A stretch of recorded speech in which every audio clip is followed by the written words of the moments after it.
But if someone's starting off today, the worst thing you could ever do is copy someone. If you want to be your own brand, you got to think of your own way, your own spin. And there are people that have done that. Everyone thinks they can be a content creator, but not everybody can be a content creator. Some people watch people because they love that person. It doesn't matter what they're doing. They could be knitting or shooting guns. Right. It doesn't matter. They like that person. My product is a content that people could watch and have value and feel entertained. What do you think? What does attract? Well, consistency is number one. There's a lot of people hey, I want to be a YouTuber, and they'll make 7 videos and they'll disappear for 3 months. So you just turned your back on your subscribers. I don't care if life got busy. I don't care if your car broke down. If you are asking people to subscribe to your channel and you're giving them a level of expectation that this is what you're going to get, you deliver. I see so many YouTubers fail because they're on and off, and you need that consistency. Hey, it's a job, it's a business. You set up an LLC when you open up your YouTube channel. That is number one thing. You run it like a business. Most people don't have television in their house anymore. They watch YouTube. That's their TV. Do you feel like that's still the case? You just have to keep on pushing through. Don't worry about the views in the beginning. It's posting valuable content, not just a lot of content. You need 100 videos out there to study and understand. And by then you would have developed yourself better. Do you feel minimal words is more impactful? Most people, when they look on social, 55 characters is about what they're going to see. They're going to look at that, and that's how they're going to swipe up and down. People see so much fake crap during the day that they just want to watch something real. Shaky video, horrible audio, long form videos, non-edited, are doing excellent right now. Content creation. If you're going to do it as your main job, you got to understand you could get canceled tomorrow. You could do things on YouTube that's against their policy, or TikTok. I lost my TikTok account. I lost my YouTube account. I don't know what happened. I lost it. They banned me.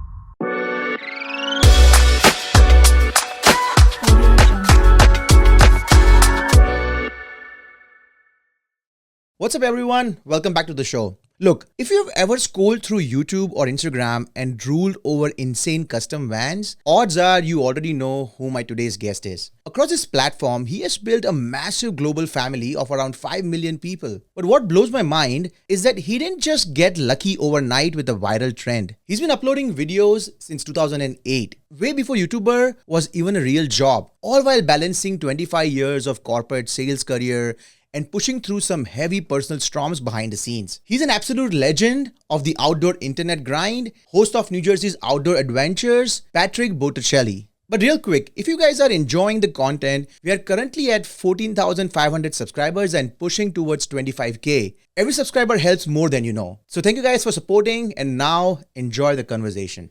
All right, Patrick, welcome to the show. Thanks for having me on. It's always a pleasure to be on a local podcast. I'm super excited. I'll tell you the main reason why was the first topic that you said when we approached you was social media and content strategy around it, right?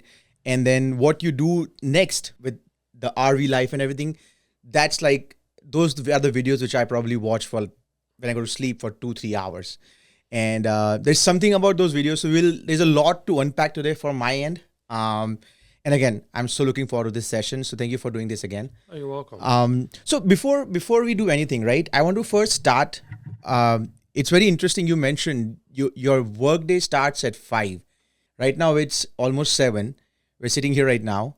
And then after this, you're going to continue working on your content part once you go home? Yeah, definitely. My workday starts at 5 and it ends at 10. That's when I go to bed. Oh, wow. There's no negotiation. I don't go to bed later than that. And I don't get up later than 5. So my day is jam-packed. I schedule almost every minute of my day with something. You got to be productive all day long. Awesome. So let's start because I want to really jump into the content strategy part first, okay? And 2008 and right now in 2026, that's when you probably posted your first video, right? On YouTube? Yeah, YouTube, first video on a company, not my own personal, but on my company page. I wanted to show RVs to people that were bored looking at photographs.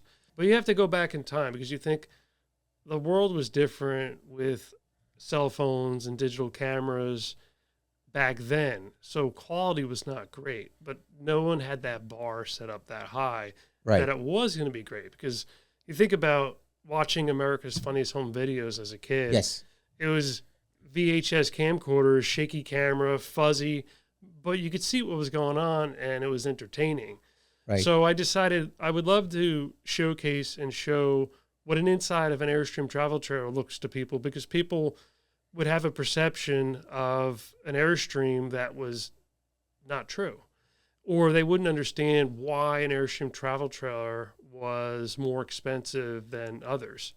So I figured doing some videos so people could see the inside of them without saying a word, because audio was horrible on digital cameras back then.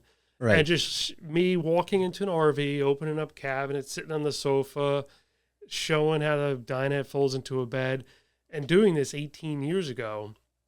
Who knew how that was going to take off? It eventually evolved into full walkthrough videos in 2013, where I'd actually say, hey, thanks for joining me. I'm going to show you what an inside of an Airstream travel trailer looks like and tell you everything about it.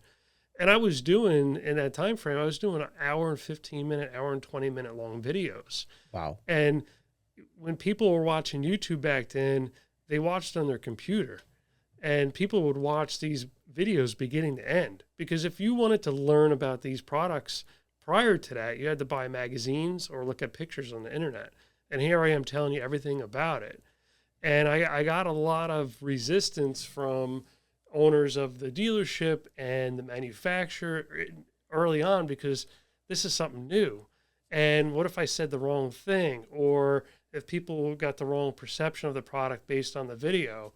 Or now they're never going to come to the dealership because now they could just see it that way. It worked the opposite way. People came to the dealership more educated on the product, and we didn't have to say, why are Airstreams so expensive? They already knew the value they were getting when they bought an Airstream because they watched the video.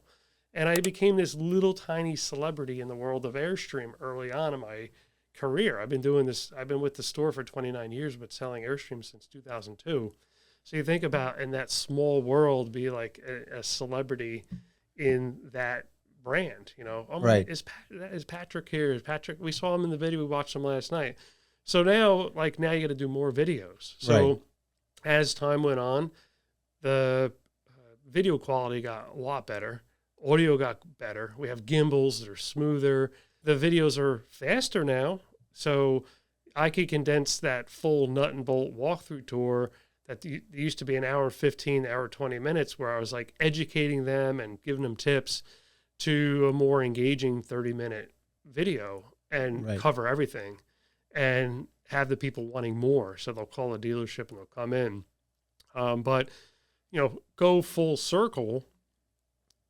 5 years ago, short video format started to incline.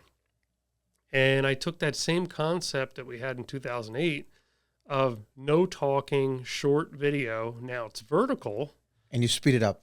And leave the noises of the cabinets clicking and, you know, the noises that RVs make, and then putting good music behind it, or just have it as an ASMR.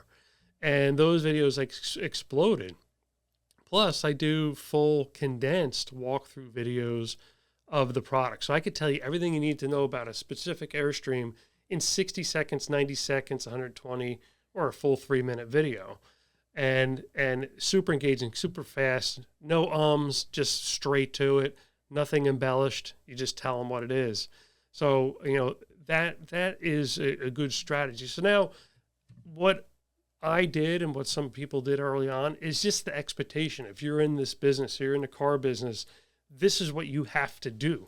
Yes. Where this is something I fought to do early on. And now it's just part of life. But in 2013, I said, you know, I have fun with YouTube at work, but it'd be nice to have something of my own that I could express what I like to do. Yes. So, you know, I started a YouTube channel, and that's sort of the time when the GoPro 3, Hero 3 came out, right? Now everybody had a good quality camera for very, very little money that they Yeah. could clip onto something and go. So I started filming like abandoned houses because that's something I was very This is passionate. 2014, you said? 2013, 13, 14. 2014 in that time frame. Okay. And started doing like abandoned houses and mountain biking and stuff I was very passionate about. And I would always have my camera in my backpack and ready to go. So if I saw something cool, I could film it and talk about it or just show it. And I started bumping into people with RVs. And I said, I do these videos at work and I'm showing an empty RV and telling you what it is. But what about the story that is behind the RV and the lifestyle, how it changes people's life? So I started interviewing people and them giving a walkthrough tour of their RV. This is in probably 2014. And I'd mix one of those videos in every once in a while. And it got to the point where, you start getting bigger and bigger. Is it really responsible, the right thing to do to go into abandoned houses? And now you're drawing kids from the area to find these places because they saw it on YouTube. So I made the decision to not do that type of content anymore and just to hyper focus on RVs. And that was in like 2018, 2019. I switched over the channel and I built a van, a modified van. I wanted to do my debut walkthrough video of that van. And that was July of 2019. And that was my first like viral video. Wow. So this video came out and this is right like when van life, that whole surge of people wanting to go into camper vans started. And now you have this like extreme crazy van that no one's seen anything like before that I'm doing a full nut and bolt 45-minute tour of. So this video quickly climbed to millions of views and comments. I was answering one comment and like 5 more would come in. Like I couldn't keep up. And I said, all right, from this point, this is what my channel is now. I got so many followers just from that one video. Yeah. You can't, I should have at that time just kept doing what I was doing because now I painted myself into a little corner here. Right. Anytime I feed my viewers different content, they're very selective on if they're going to watch it or not because they have that expectation. It's just like, a customer comes into a diner and they order a certain meal every night and they go in one night and we're not serving that tonight. Yeah. That customer might not come back. So you got to keep feeding that customer with what they want. So I do tours. People write in from all over the country. They come to New Jersey to share their story or share their build or pay it forward. Maybe they watch some of my videos and get some ideas and were able to build their own van. And they say, hey, I'm going to help someone else out. And a lot of it is story driven because everybody has a story and a reason why they got into this lifestyle.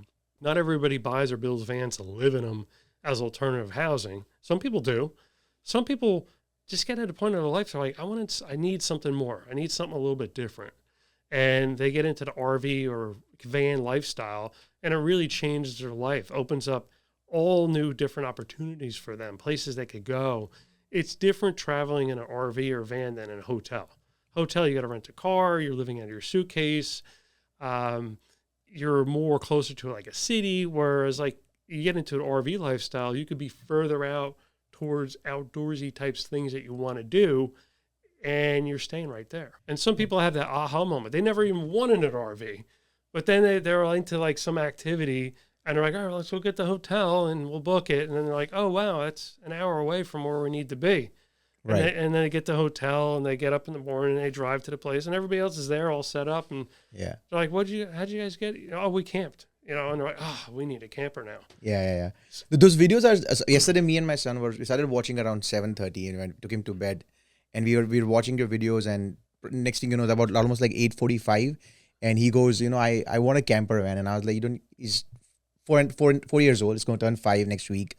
But like to me, like we just started watching. I was showing him, you're going to come today for a podcast episode, and he now barely understands slowly what podcast is. And we were so hooked to it. We just kept watching your videos, and mostly we were watching shorts that you have on YouTube, and it just lures you in because it's like a lot of those videos are very grounded. A lot of those videos are you have some very nice camper vans. Then you have some very old traditional American camper vans. So it is very, very, very luring in. And for my preference, I have spent thousands of hours consuming content from YouTube before I started doing this. Yeah. A year and a half. It was going to be a year and a half almost now since we started doing this, and I enjoyed that kind of content a lot. And a lot says because you have like millions of views on certain of those videos. So I want to talk first about the content creation part. When you started in 2008, obviously there was no pressure because there, like you said, there were very few people who were actually doing this. It was even known. A YouTuber was not even a term back in 2008. And right now, you see like everyone kind of thinks they can be a content creator, but not everybody can be a content creator. It looks kind of, there's something I can do, but then when you actually start doing it, you start realizing things. So how would you say someone who's starting now, like let's say today, in today's day and age, right, versus your time, what do you feel like, do you first believe that a content creator must have a niche? I do. Either they have the best personality in the world and everybody they're around loves them. Some people watch people because they love that person. It doesn't matter what they're doing. They could be knitting or like shooting guns. You know what I mean? Right. It doesn't matter. They like that person. I don't have that following. People don't follow me because of me, because I'm not a vlogger. I'm not an influencer. So I don't like push products and brands, and I don't vlog and tell you everything about my life every single day. Now, some people do, and they're really successful at that. My product is a content that people could watch and have value and feel entertained. So I'm in the entertainment part of a content creator. So I'm providing entertainment, and it also helps promote things that I'm interested in and things that I could potentially sell, right? Because I'm in the RV business. But if someone's starting off today, the worst thing you could ever do is copy someone. So I'm one of the most copied person in my space. Meaning like what? Like exactly how you present a product? Yeah, the way I present a product or in my mannerisms. So, it's flattering that other RV dealers and other content creators copy what I do to a T. We played short videos that, I created side by side of the same product at a different dealer, and you could watch step by step them do everything the same. So It means they're studying it. And even with my long form walkthrough videos I started doing years ago, those are copied to a T. So that's fine. But if you want to like be your own brand, you got to think of your own way, your own spin of how to do it. And there are people that have done that. There's other successful RV content creators that have copied me early on. They told me they copied me early on and thanked me for inspiring them, but then they found their way, and now they have their niche. And some of these other content creators have created huge brands just around them. Now, I decided not to quit my job, my career, which I enjoy, and I've been doing for such a long time, to do this full time. I decided to do them both full time. But if you're a new content creator, think about what you like, what you do, what makes you unique, and then build content around that. And, the most copied thing that people do are all the mistakes and all the different things that people do wrong on social media.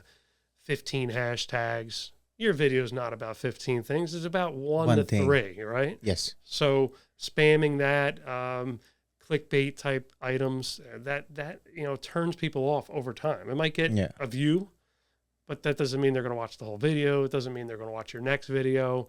But some of these companies that market themselves around like social media strategy companies, they're never up to date on like the newest and latest and greatest, because that changes every week. You don't need to sign up for any company to help you with social media. If you're on Instagram or TikTok or YouTube, they show you exactly what you need to do to be successful. If I go on my Facebook, it shows you this is how many shorts you need to do this week. This is how many reels you need to make. This is how many stories you need to make. And that just, if you bang out their checklist, they're going to show your videos more. They're going to present it more. And where I tapped into, which really exploded my popularity online, is the no talking videos.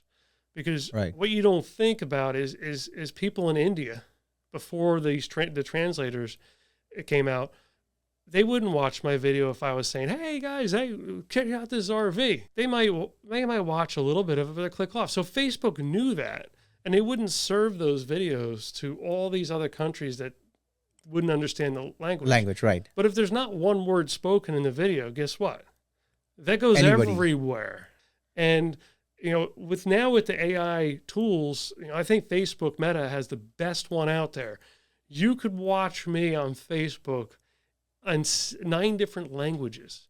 Yeah. And it's not like some other guy's voice. It's my voice, and it even looks like my lips match up. So you can watch me in 9 different languages talking about RVs. It's way better. Like if you do it on YouTube, it's like someone else's voice, and it doesn't match up, and every other word is English. Meta's got it down. That is insane. So I was going to bring that point up later in the episode, but let's talk about it right now. About 45% of your audience is from India.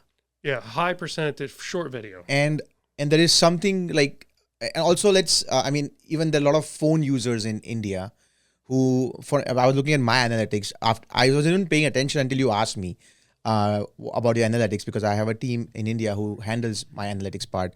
But when we looked at it, we were kind of surprised and shocked too. Like, it says how many people watch on TV.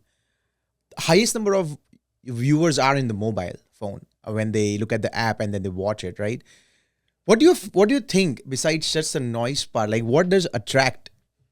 Is it you feel it's your presentation? Is it your consistency? Is it like, what do you feel it's? Well, consistency is number one. There's a lot of people like, hey, I want to be a YouTuber, and they'll make like 7 videos and they'll disappear for 3 months. So like, you just turned your back on your subscribers.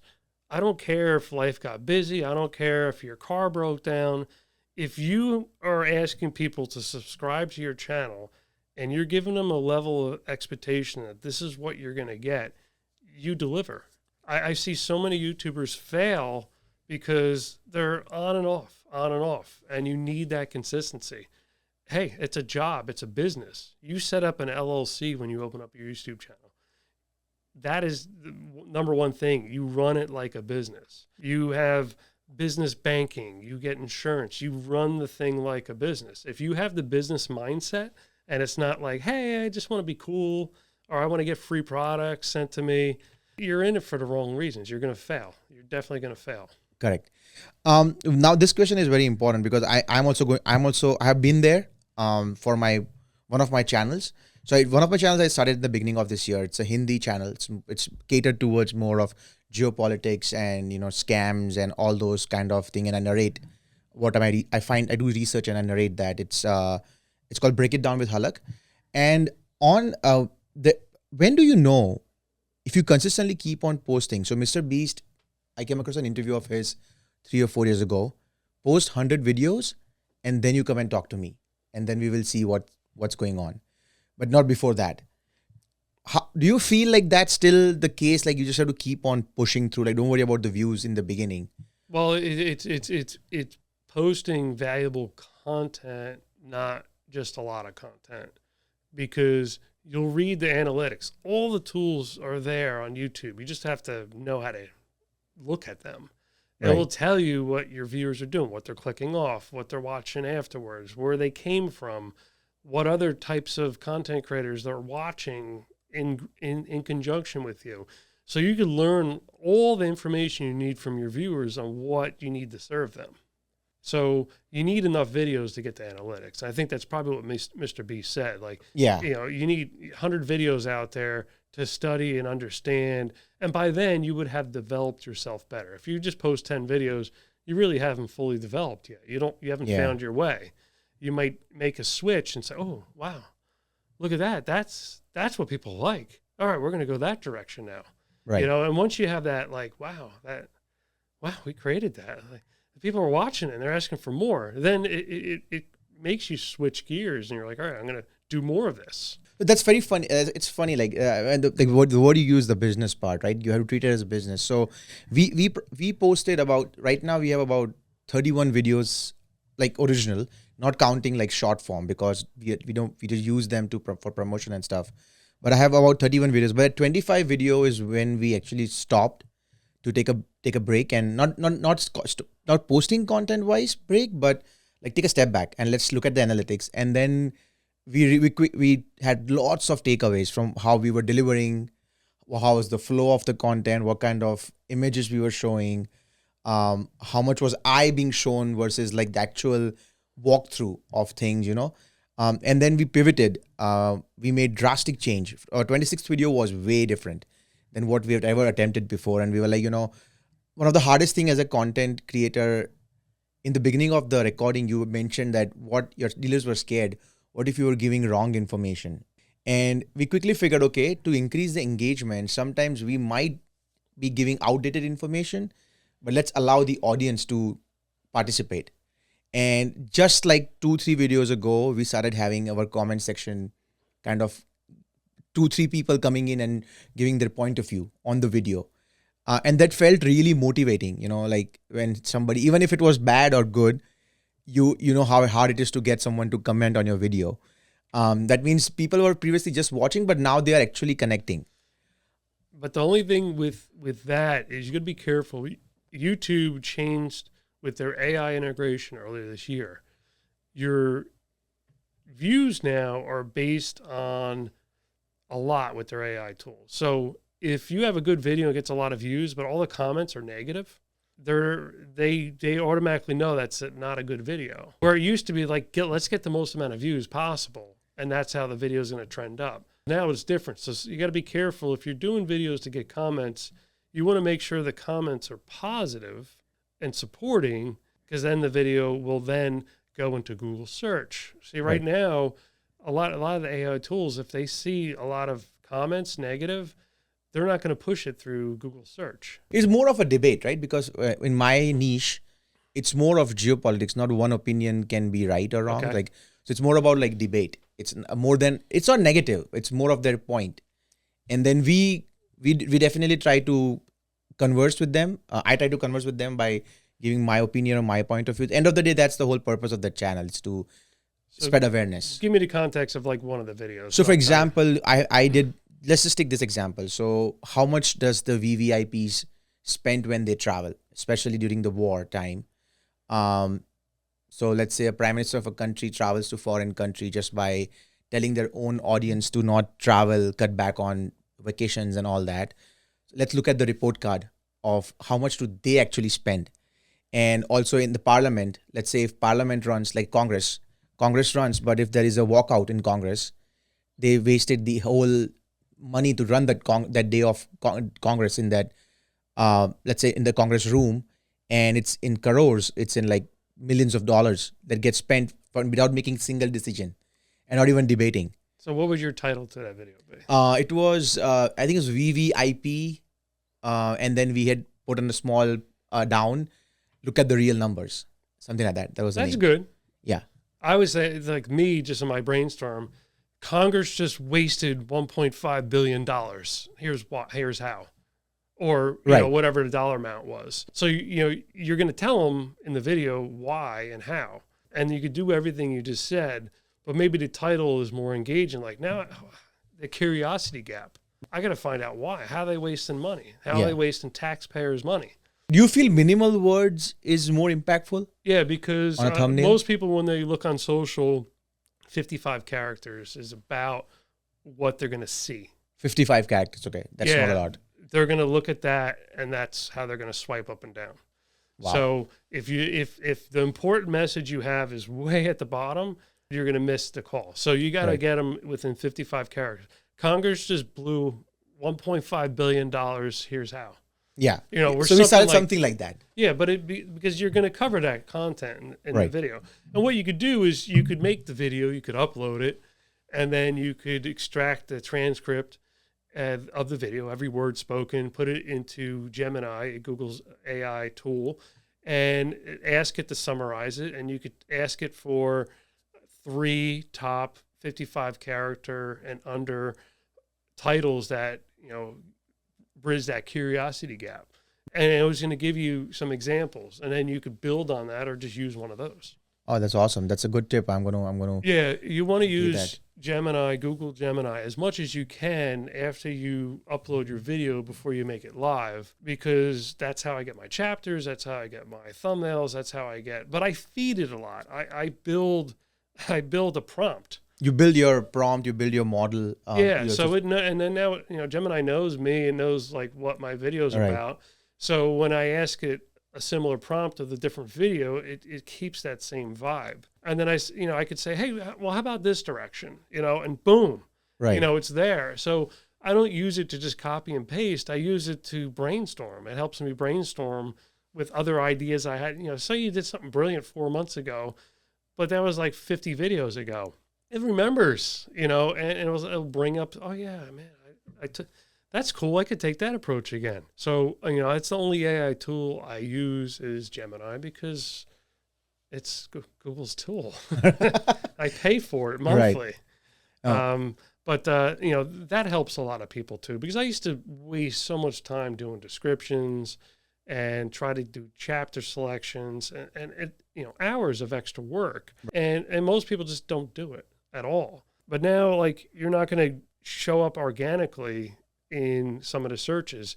And most people now, especially growing people 45 and older, are only using AI generated search engines now for everything.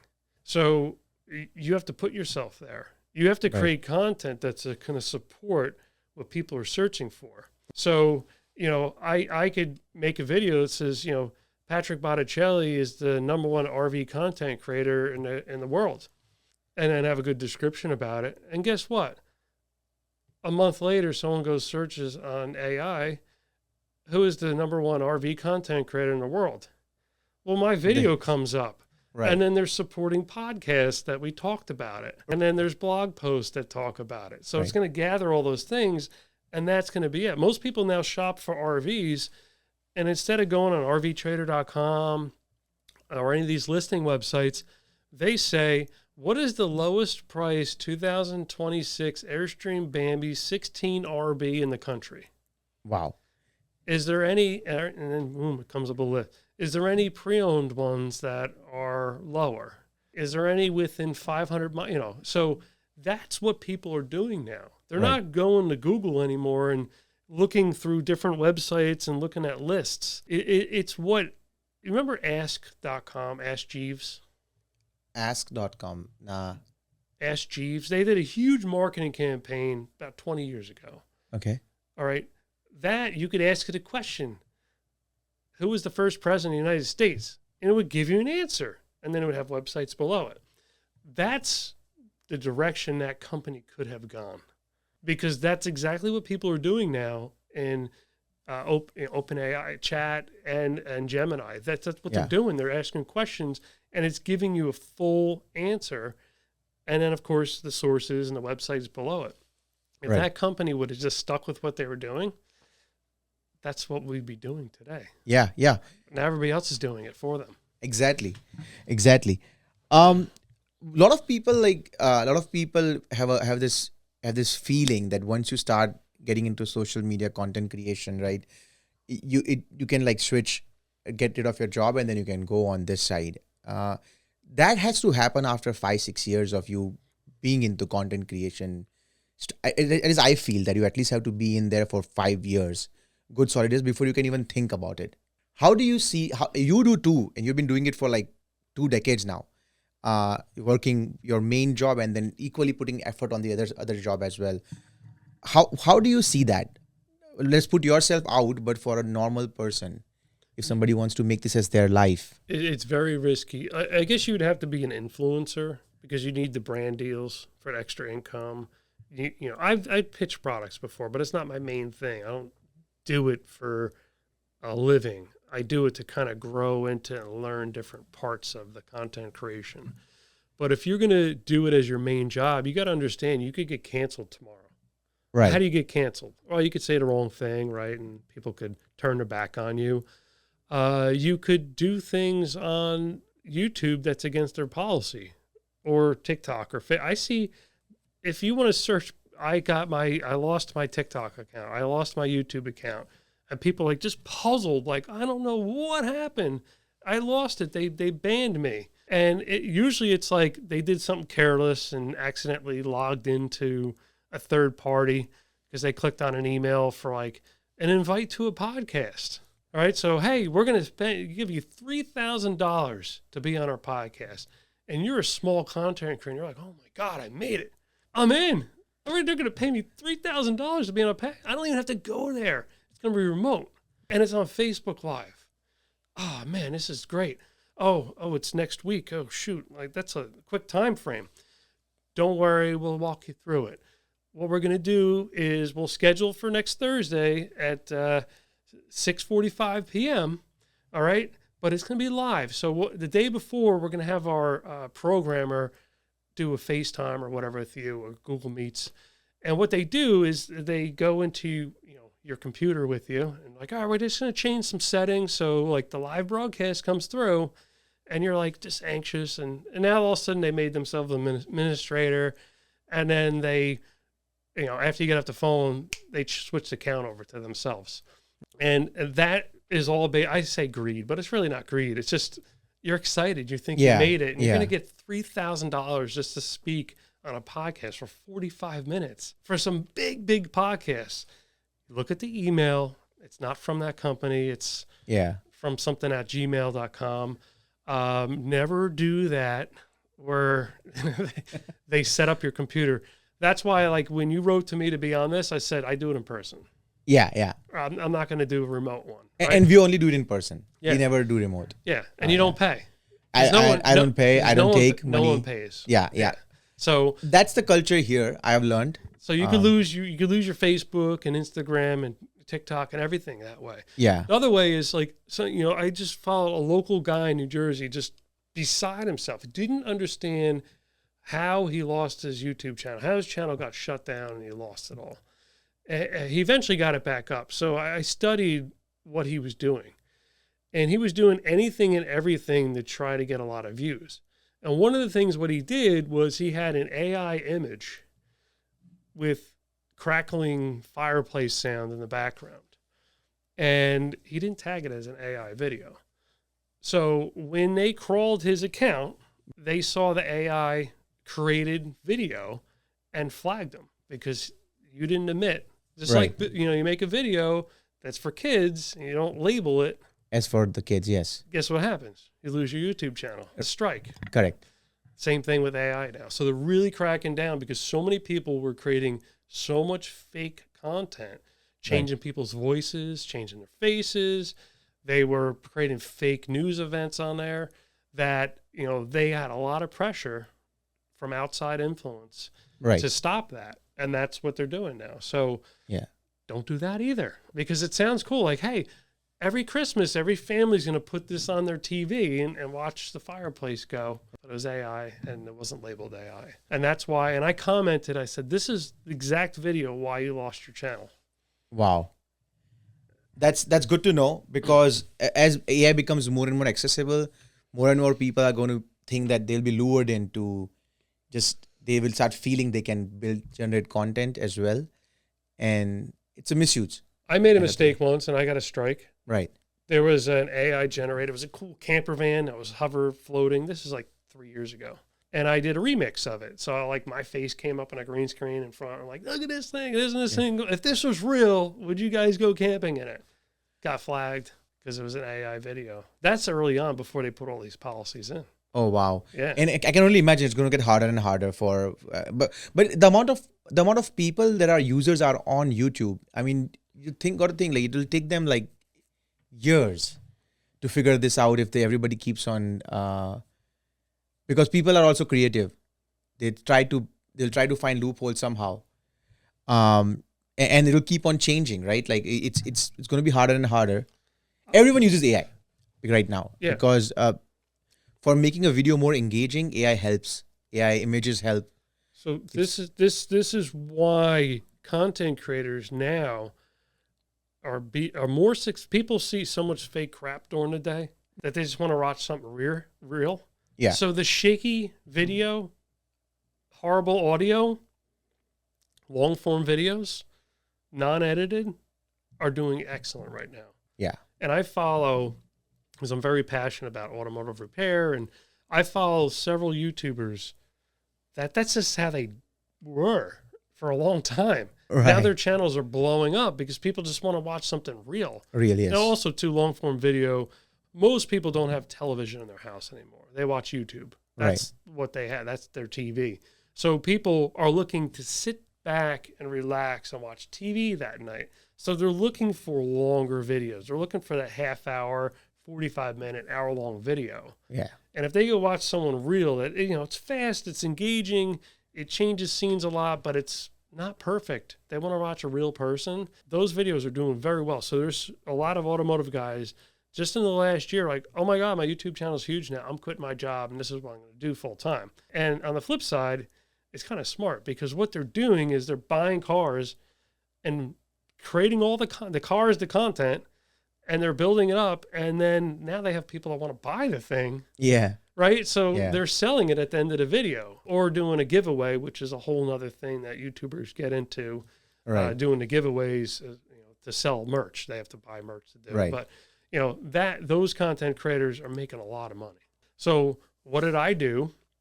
Well, I said, let me go back to my roots because I used to work on my van and my Airstream trailer and my trucks. And let me do a little video of what I used to do, but better, and work on everybody's favorite van, my van, right? That viral video, So I just did like an hour and 45-minute video. I filmed it and edited it. It's up there waiting for me to figure out which day is the right day to release it, of me working on my van. And I followed all these best practices that these successful automotive guys and gals are doing, but also like, hey, I did this a while ago too. They were shorter videos. They were 7-8 minute videos. So I want to see if my audience is interested in it. Or maybe I'll find another audience that says, oh, wow, it's cool. He's working on his van. Oh, he does RVs too. So I'm trying to create a new product, right? Because the video is a product. To attract another audience, or maybe show my audience other things that I do, because I have a lot of new subscribers since back in the day when I worked on my stuff. Yes. And showed it. I work on my stuff all the time. I just don't video it. Yeah, correct. Well, I did. I took a whole day. Right. I worked from 8 o'clock in the morning till 9 o'clock at night on my van. I had a whole list of 5 different projects. Wow. Brakes, calipers, new fan in the roof, window blinds, oil change. I did a lot of stuff, but we'll see. But that's really cool. I mean, you got to back yourself at some point because you used to see doing this. Now, when you look at somebody else, you would feel like, this, but then there was a reason why people liked you was because of your originality of how you were. And so you got to back yourself up, right? You brought up an interesting point. I'm going to see what day I post my video. Like, how do you decide? Today we have analytics that shows like darker numbers as number of people who are on YouTube at that time. Yeah. Right. That's what I'm looking for because everybody knows every Saturday at 10 a.m. a video comes out. Yeah. But you gotta understand, my audience isn't like New Jersey. Yeah, right. It's worldwide. So it really doesn't matter what time of day the video comes out. People will find it. Correct. But every Saturday at 10 a.m., that's my video launch. A lot of YouTubers do Sunday at 6. It's a very competitive time frame to have a video out. They have a lot of choices at that time frame. Yeah. So I do a midweek rollout, usually on a Wednesday. Okay. I'll either do 10 in the morning or 6 at night. Okay. And I go to 2 full episodes a week. So that's 2 guests a week, starting June, July, August. Okay. Maybe part of September. Gotcha. And why do I do that? Well, there's less on TV during that time, right? New shows. And I film a lot more content this time of year. And you can't let your content get stale. So, right now I just rolled out the last of the videos where I was freezing cold with snow in the background, Okay, right. So now I'm getting into the spring videos. Okay. So I have, 19 videos shot, edited, and posted, just sitting there waiting for me to decide which one's going to release that week. Okay. And I study other videos, other trending videos. And I find a related video that I have in my bank of videos, and I'm like, that's the one I'm going to release this week because there's a Ford Transit all-wheel drive camper van that video is blowing up right now. Well, I have one too right here in this database of all my videos waiting to come out. But you got to understand the process. So the process, people write in, they want to be on the show. We book a date and time. I do it twice a week. I do it in one location. People come to me and I say, listen, I'll have a lot of time. I don't waste your time. Right. So it's 2 hours it's going to take. Right. So I'm going to meet you. We're going to shake hands. We're going to talk about your van. I'm going to understand where things are, what they are. Make sure you understand what you're talking about, because I don't want you to be embarrassed if, you say something wrong. And I got to understand where I'm going to be for the camera and everything. And then that's usually about 30 minutes. Okay. Then we film. I film the intro, hold the camera up, do the intro, take the mic off, put it on them. During that time frame, now they understand their van and the flow of things. And I literally, unless they've been a guest on my show multiple times, they know the dance. They know where I'm going to be. I know where the camera. I could get artsy, do all my B-roll shots as they're talking. But if it's a new guest, which most of them are, and most are uncomfortable on the camera, I say, listen, it's not your face the whole time. Yeah. This is about your van and your story. So we're going to talk about everything in your van. You're going to do it clockwise, counterclockwise. Don't worry about what you're going to say next. If you get stuck on something, I'll point to the next thing. Because people, if they don't know what they're going to talk about next, they'll just keep talking. Oh, yeah, and this is laminated, and, because they don't know what they're going to say next. So if I'm behind the camera pointing to the next thing, they're, and over here's the fan. Okay. And it's not like they just talked about it with me a half hour ago, because we talked about the whole van. Yeah. So I do that and pull them along. I don't talk, because the show's not about me. Some creators are like, oh, my face has to be in here every 2 seconds. Because it's me. I'm popular. No, it's about my guests and their story. As soon as I see emotion, and they're like, oh, my grandmother painted this little picture from it right to their face. Because people, when they watch videos, they want to see emotion and feelings, right? They want that connection. So, I'm not going to have it on their face the whole time, because it's about the van. But as soon as there's an opportunity for them to express something to the camera, we're getting that. Yeah. And so I've captured some beautiful moments that just happen on camera. Well, that winds up being the first 15-second clip of the video, because that's the hook. That's what the video is about, that emotional thing. And usually those come out at the end. Because by the time we go through the whole tour to half hour on film, during the end, when I start interviewing them, they're more comfortable now. They said what they had to say. And then I'm like, how did it change your life? Like, when I bought this van, I didn't know what I was going to do with my life. And I went out and I went to my first gathering, and it opened, and they're telling their story. Yeah. And that's what the whole video's for, and so if you take a little clip of that and put it at the beginning to show that emotion early on, people are going to wait to find that same moment in the video, that what built up to that. And, your thumbnail has to support what the video is about. I use all the AI tools that Google Gemini has to help me brainstorm different thumbnail ideas. I take pictures. It's that picture. I'm like, hey, change the ground to clay. Oh, it looks better. It pops a little bit more. Can you make the rims shinier? Can you change his shirt to yellow? Right? Sometimes I wear a black shirt and it's a black van. You can barely see the guy. So it helps me brainstorm. So when I bring it into Photoshop, I could edit much better, because I'm not editing it and looking back and I don't know about that. I could, in a second, do this, do that, write Make a prompt. Decision. And I'm like, all right, that looks fabulous. Let me refine it a little bit better in Photoshop. No, and those are some really good insights. So because I was going to talk to you about that emotional connect part, you have toured and seen $300,000 worth of van, and you have seen somebody living in a car. And as of lately, I have seen there was this one YouTuber who I follow. I forgot his name. He quit his job for some very big company, and I think he was working for Tesla, I think. And then he took his Model Y, and he is in California. He said, I'm going to travel 50 states in my Tesla, and I'm going to live in Tesla because I don't have anywhere else to live. And the channel slowly started getting lots and lots of view engagement, because he would show its hardships, where he would park at night, in what state. Was he the one that was trying to save up for a tiny home? I don't know. He was in New Jersey in, I think, November or December. When he came towards, he started off from, I think, basically from California or Arizona, one of those states, and then he was just going all over. I'll tell you offline if I find his name, but I used to follow him a lot. But then after that, I started getting very busy with my content part, and then I was spending way more time trying to build the channel, so I lost track of it. But so my point was, or my question was that you have seen $300,000 vans. You have seen like some people living in the van because they don't have a choice. What?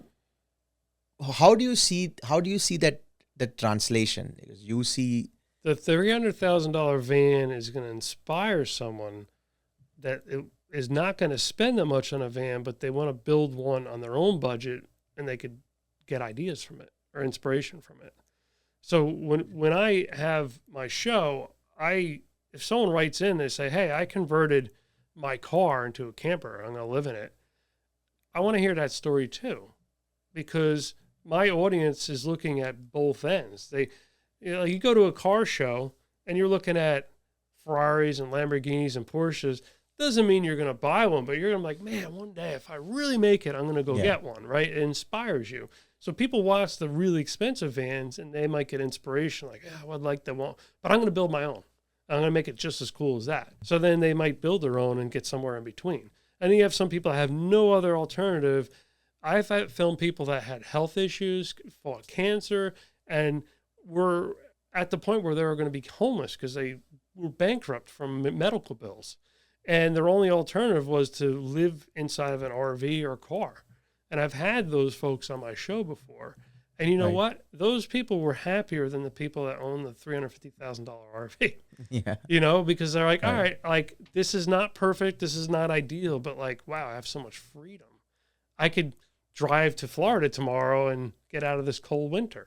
And have a place to sleep. And and then there's other communities that, you know, nomads get together. So some people, they don't know what they're going to do. They want to go out, and then they find like a group of people that are like-minded individuals and are doing the same. They're like, hey, come, we're going to Schoolie Fest and we're going to hang out there for like 2 weeks. And everybody else lives in his nomadic life. And now all of a sudden you're in this direction, you're with this group.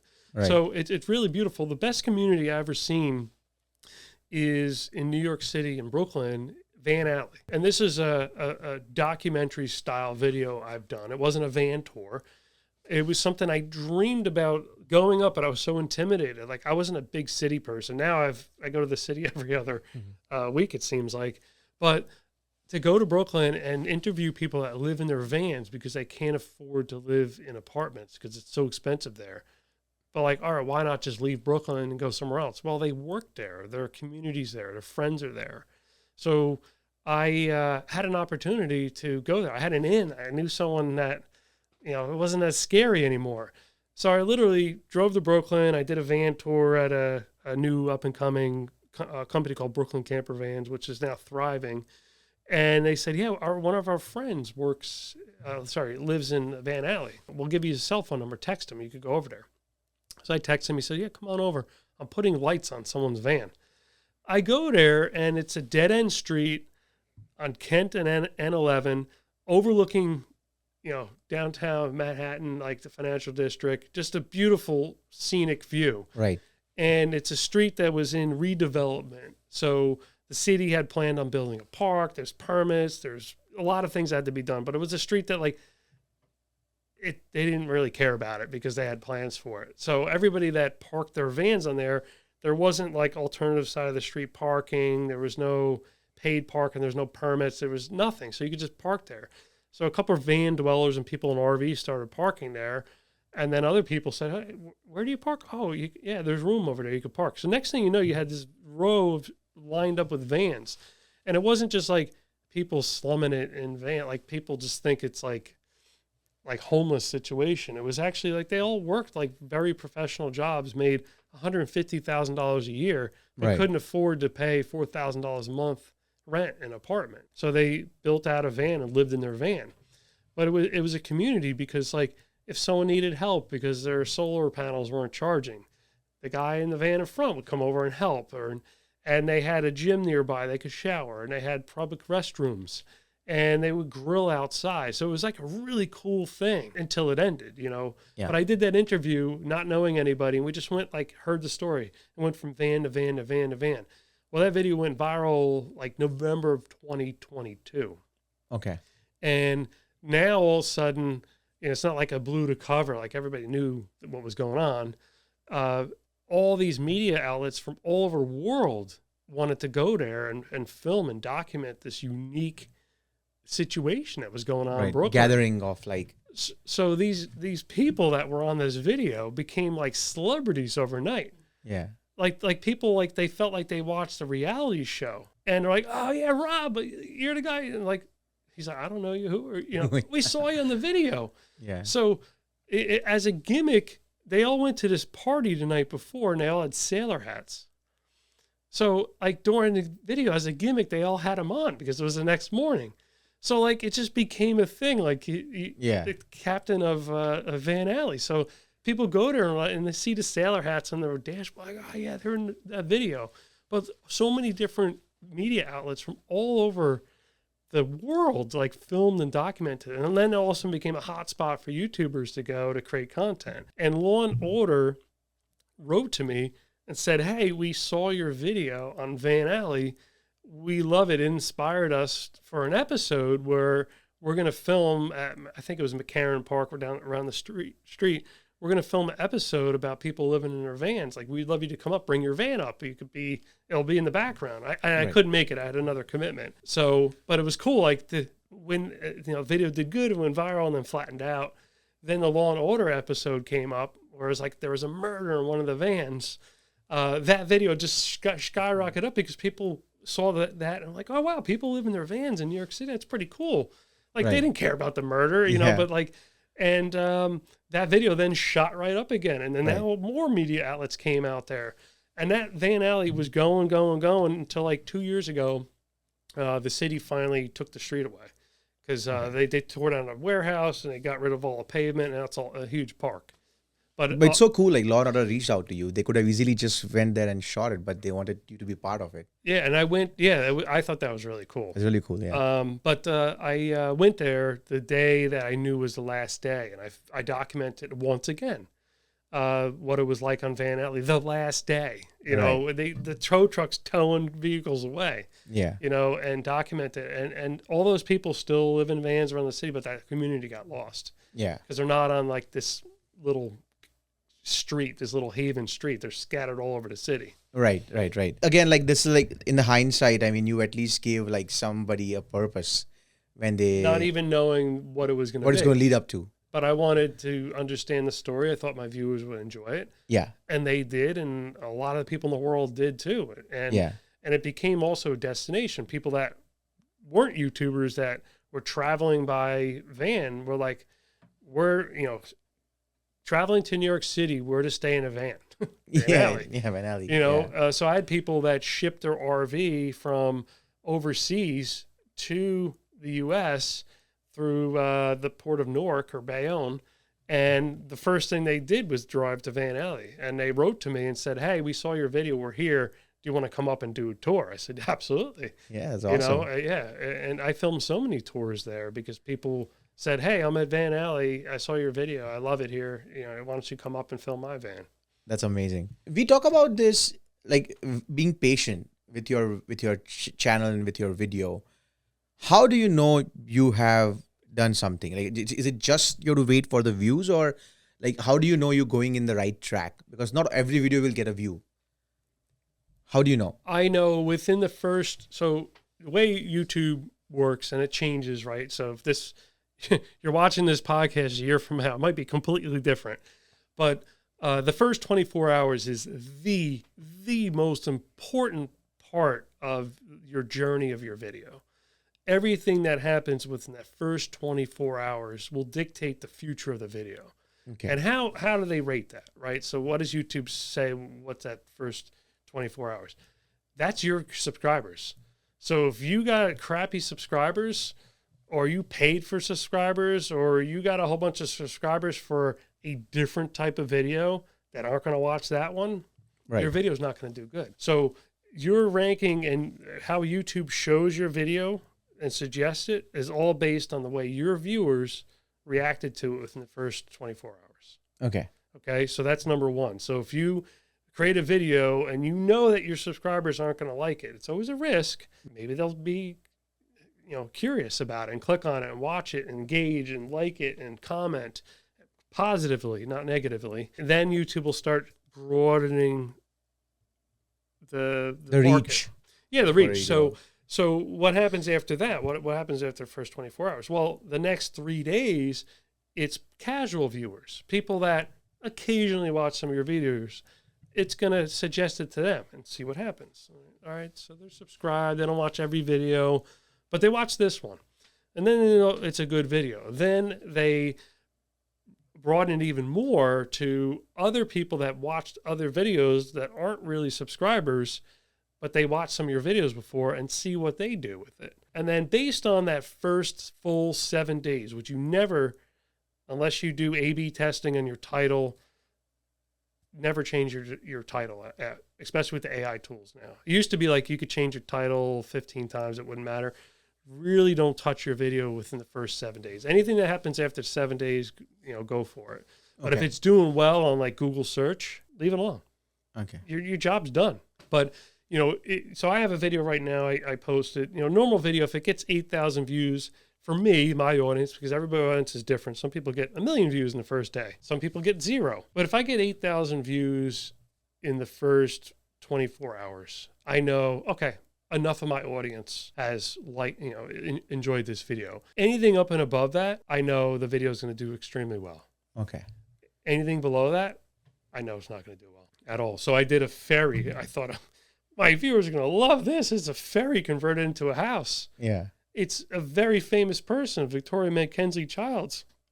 She lived on this ferry for 20 years. She just died. She was on TMZ, and all the news headlines, like it's just everything aligned. I thought people were going to be interested because I go through her whole entire ferry, every drawer and everything, and talk about it. And no one watched that one. Yeah. And guess what? It got like 50 more, enough people watched it, but not enough. Yeah. For YouTube to serve it to the world. Yeah. So I think it gets like 50 views a week now, which is like, wow.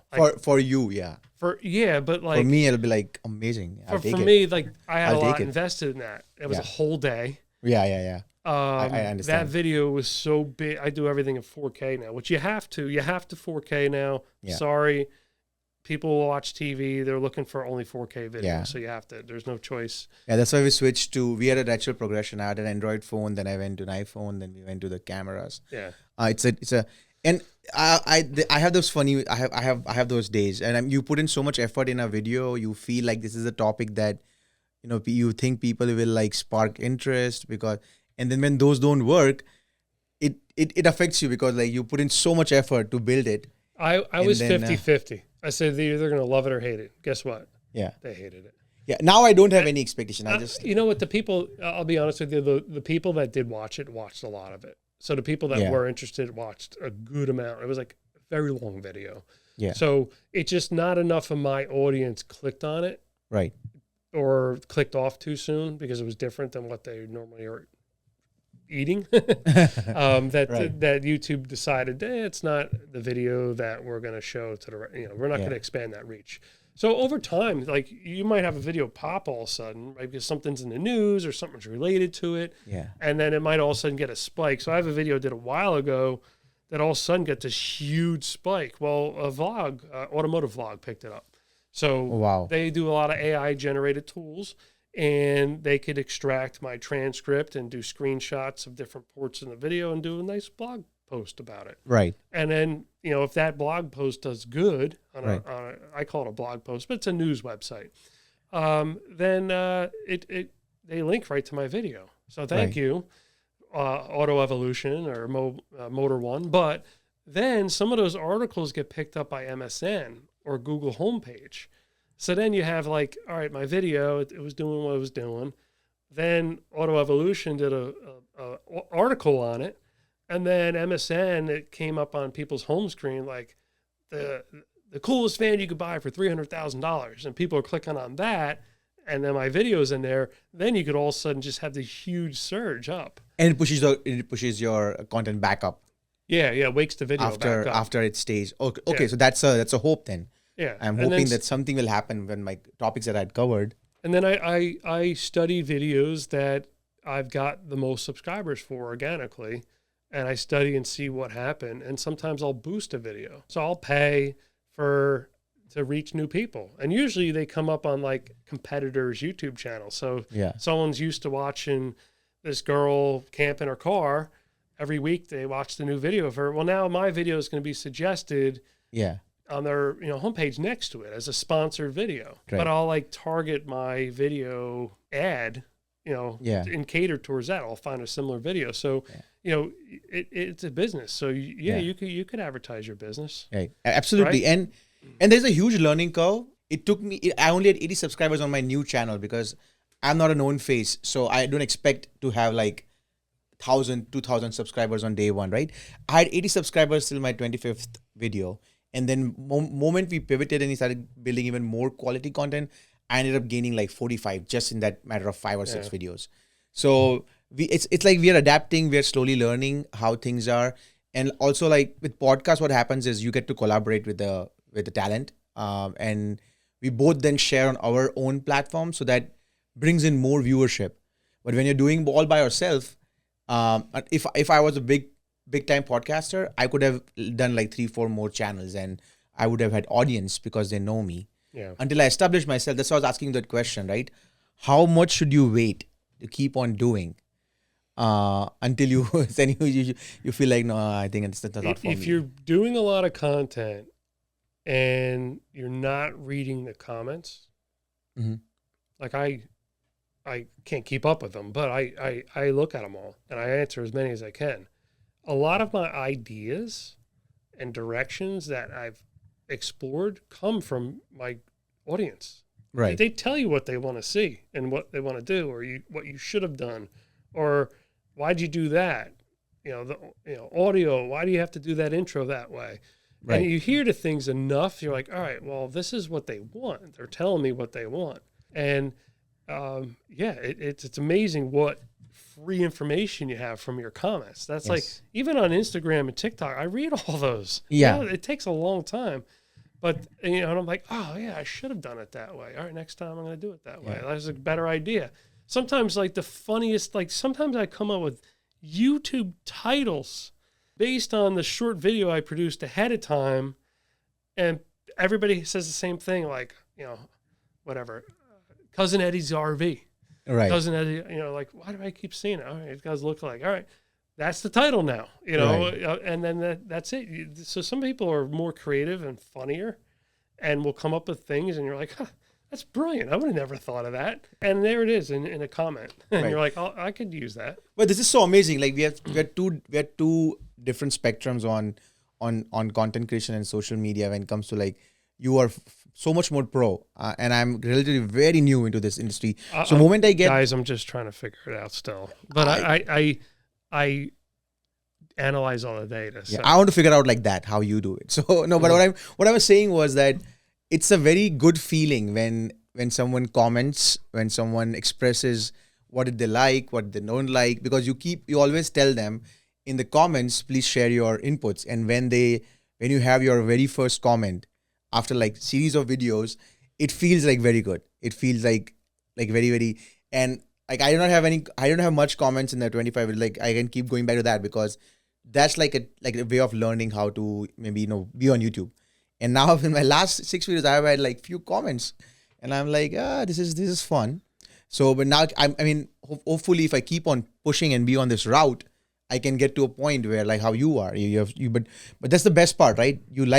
You want to comment back. Yeah. I feel like sometimes when YouTubers, like even like me as a big YouTuber, if I comment on a video, like just answer me back because it comes even up on your notifications if a big YouTuber comments on your video. Say, hey man, that's cool. Great to hear from you, Yeah, absolutely. Some people are just too good, Yeah. But here's one of the biggest things that I got from my viewers that is now like everybody knows me by.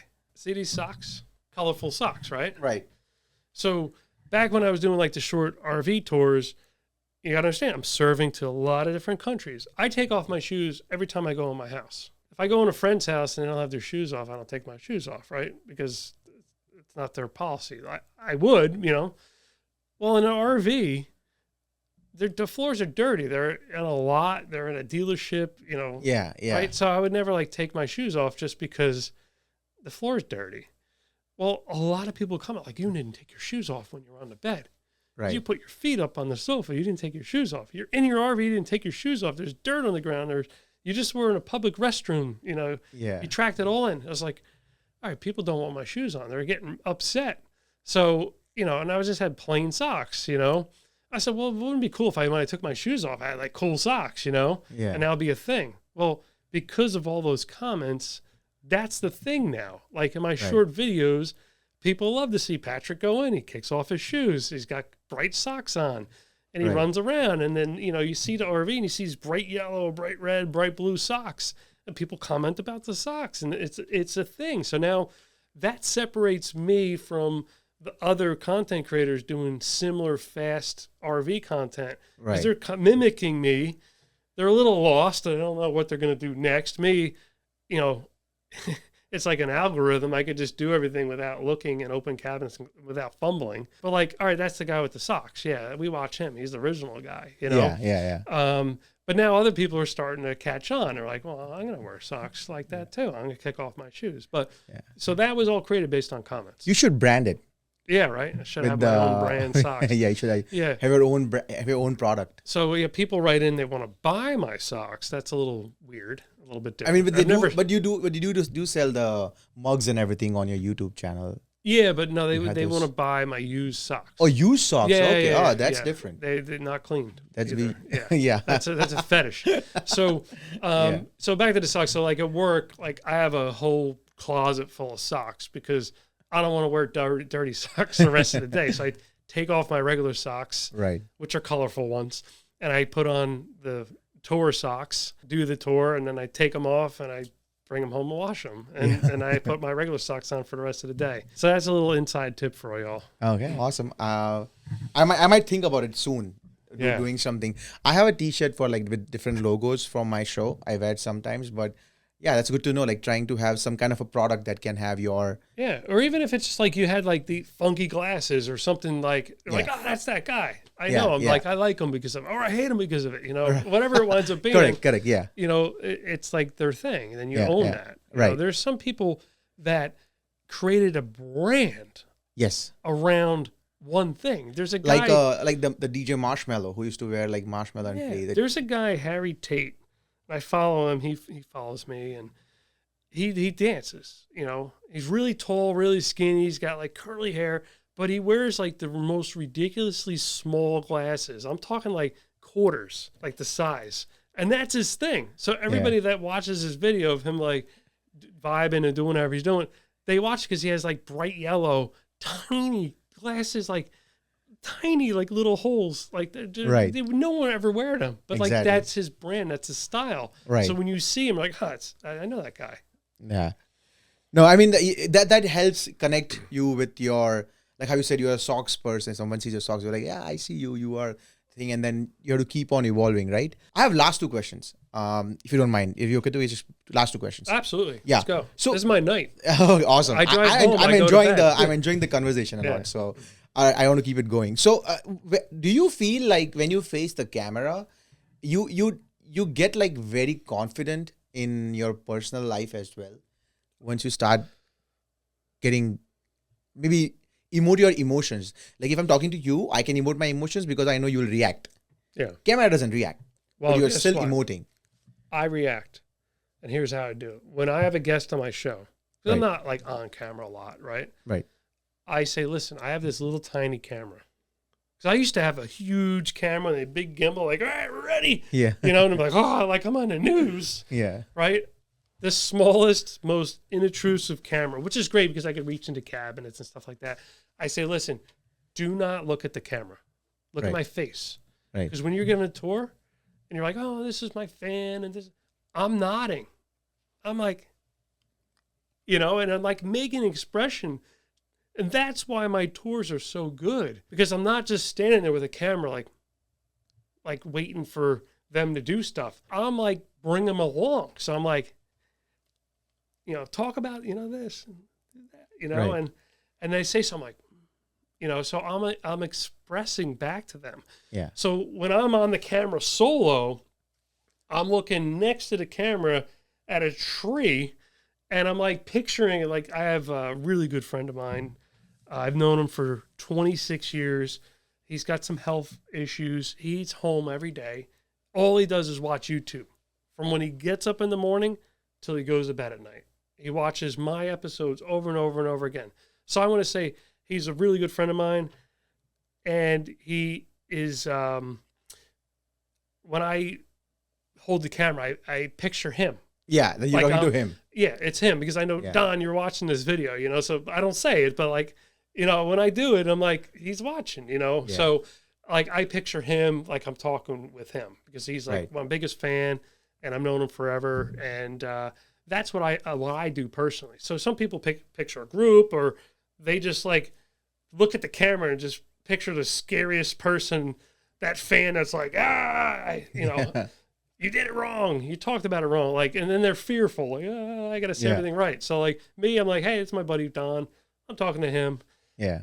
You know, so, and then I you know, you do it so long, you can almost sing song some of the stuff. Yeah. So especially at my work, my separate YouTube channel, like work YouTube channel, like I know Airstream's inside and out. They change this little spec. So you just build on the knowledge. So like I could almost sing song the whole entire 30-minute video of like the features of it because you just say it so much. So it's so natural. So there's no struggle with me talking about a product, which one I'm very passionate about.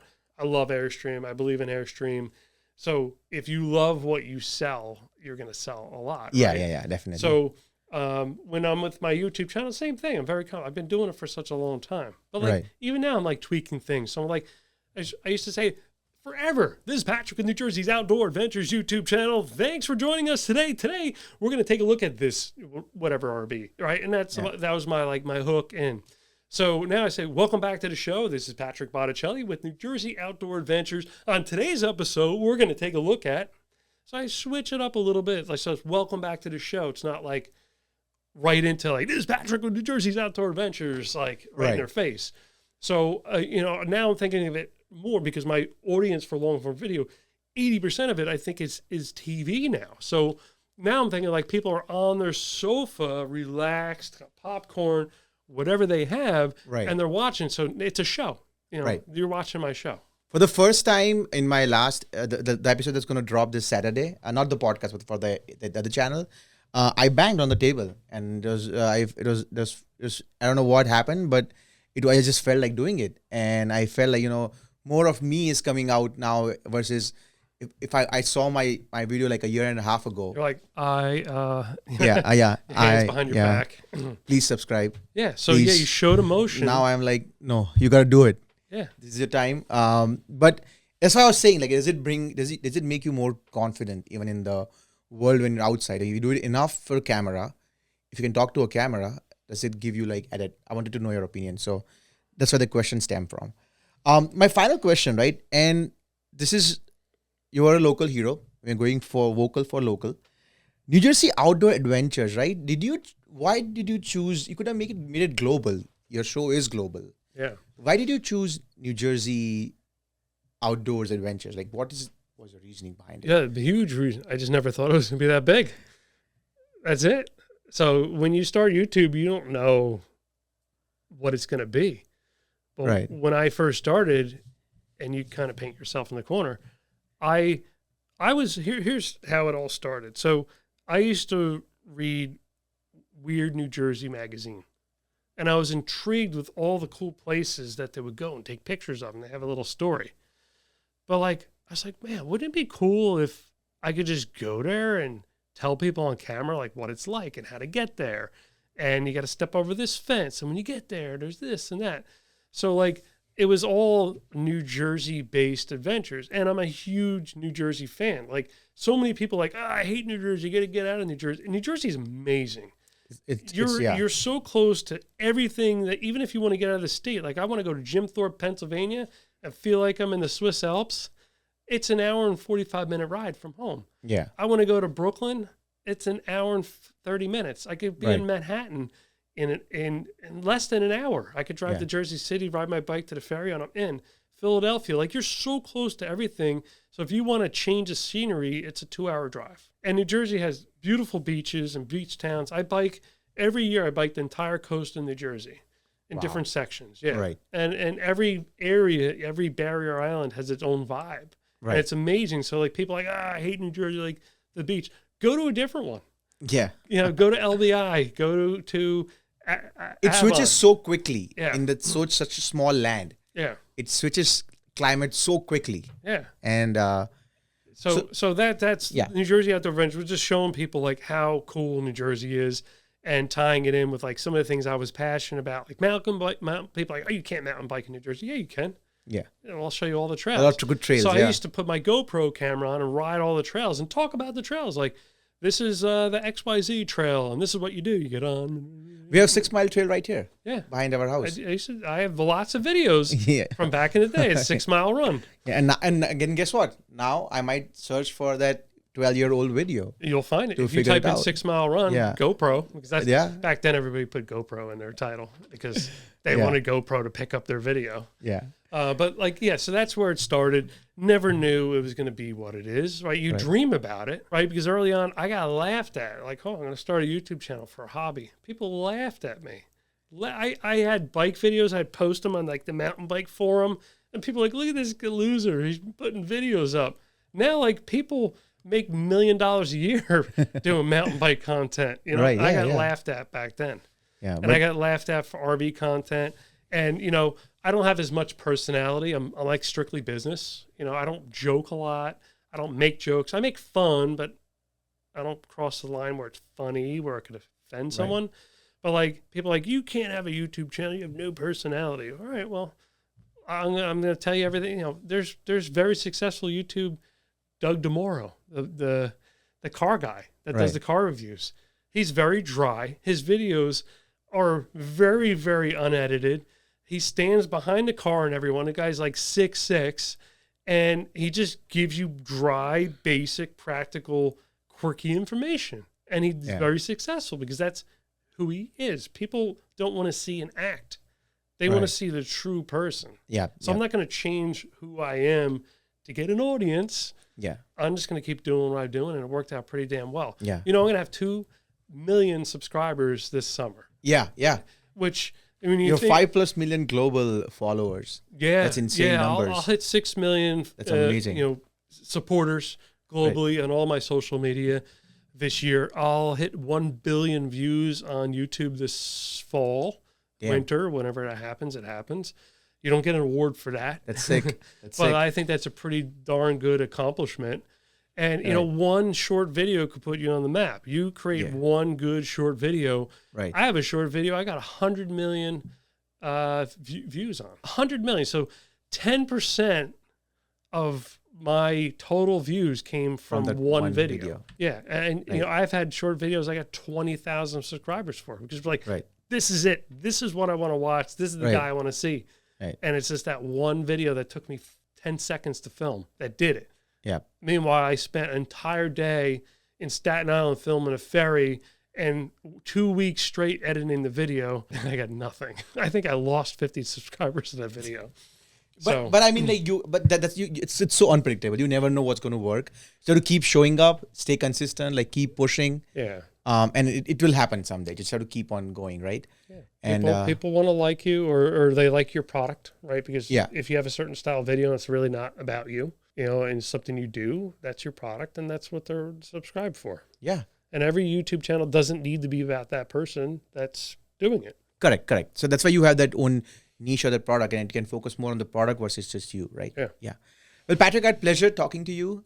I had such a great time. Let me just say this. You said that you don't have that funny personality, but I saw the delivery that you did of introducing your video. That's amazing. I loved it. Thank you. It didn't feel like you were acting. It felt like it was you. Was talking. It's something like, so that's the intro for New Jersey Outdoor Adventures. Yeah. But like my work one for like the Airstream videos, welcome back to Colonial Airstream. I'm Patrick Botticelli, and I sell Airstreams here at Colonial Airstream, in a beautiful dealership in Millstone Township, New Jersey. Today, we're going to take a look at the brand new 2026 Airstream Classic 30 RB. Right. This trailer is 31 feet, 2 inches, you know, and I'll ramble. I have photographic memory. How long did it take you to get to this fluent? I did it once and it worked, and I Just kept going. Because don't forget, you start sing-songing. So like, Yeah. like that's the song in my head, so I could just change it. Welcome It's back wild. to Colonial Airstream. This is Patrick Botticelli, and I sell Airstreams here at a beautiful dealership in Millstone Township, New Jersey. Today, we're going to take a look at the all-new 2026 Airstream Basecamp 20, so it's just like I could sing it, and it doesn't matter. You could just change a couple things. Yeah. So that's fantastic. When I do the same thing in English, I feel like my delivery is much more easier, better. I can speak at my own pace. But when I do it in my Hindi language, that's when I struggle a little bit because the pauses have to be right. Or else now they have auto dub feature. Yeah. So when it converts that into English, it just takes pauses at the wrong places. Sure.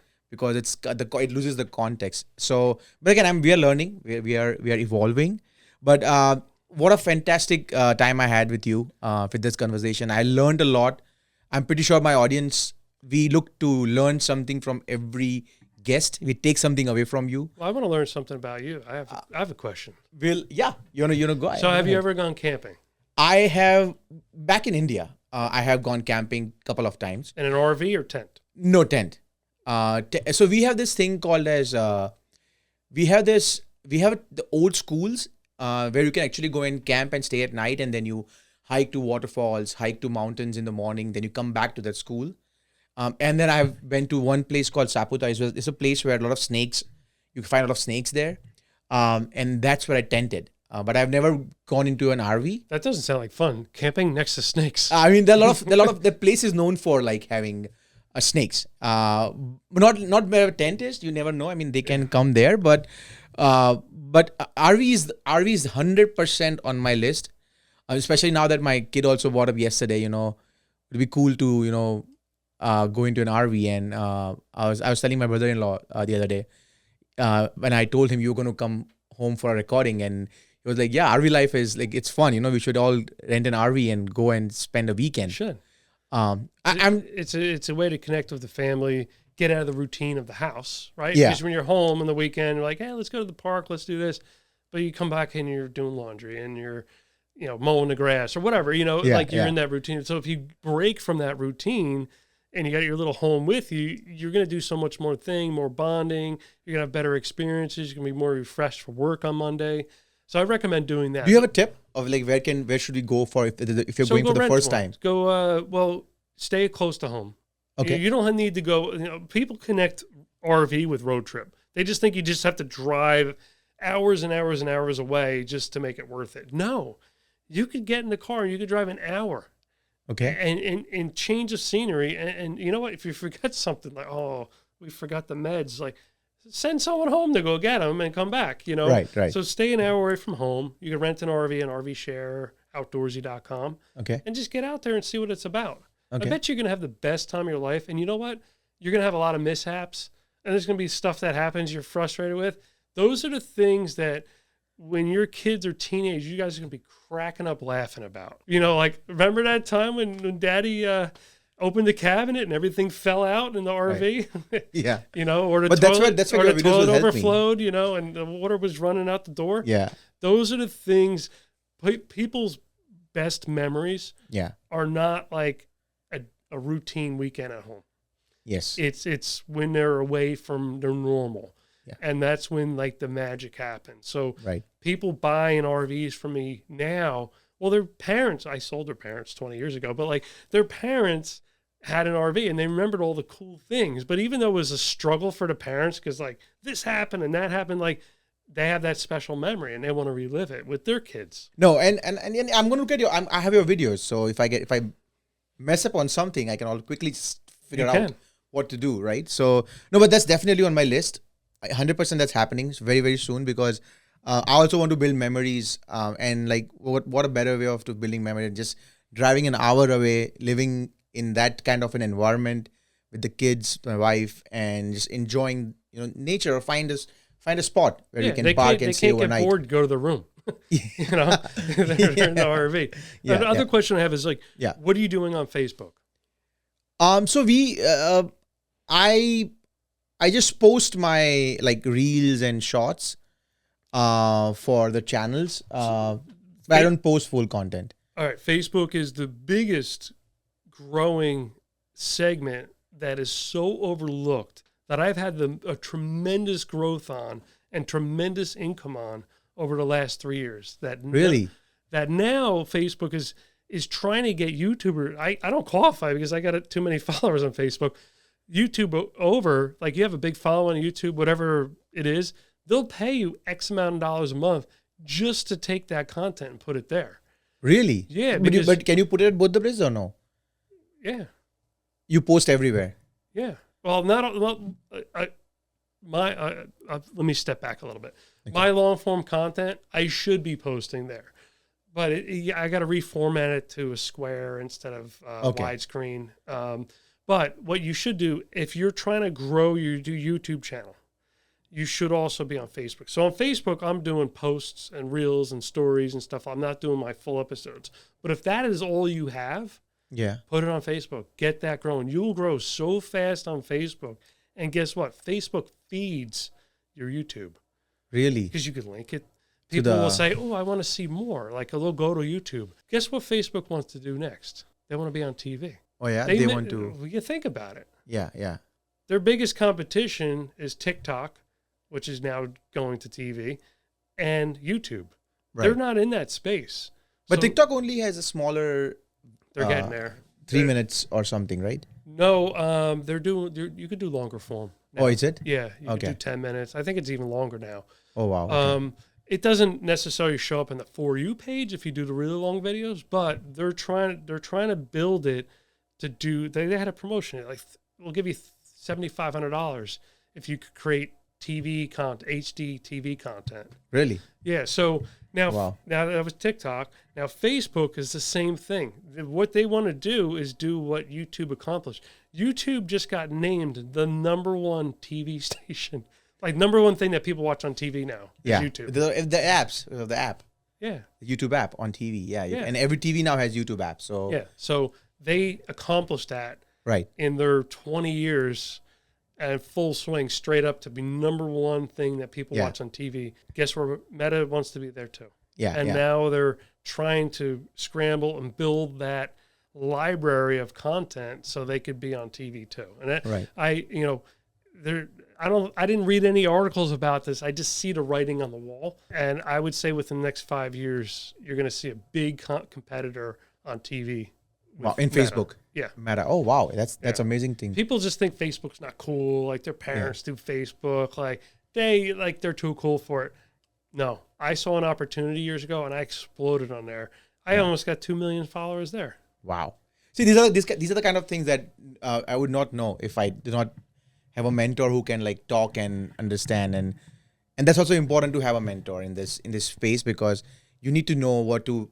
If you already have a good content, you need it to have a bigger reach.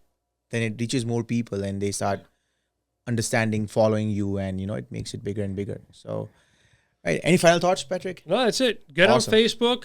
I will. Get out in an RV. That's the first thing I'm going to do. Get the RV and then the Facebook in that order. But folks, if you guys enjoyed it, this was Patrick. It was definitely a masterclass in content creation. And if you like the video, please like, share, and subscribe. And, send it to somebody who is either thinking about starting content creation or trying to get in that space of content creation, who is hesitating a bit, because this episode was packed with knowledge, strategies, and also Patrick's life reflects, patience and keep on pushing.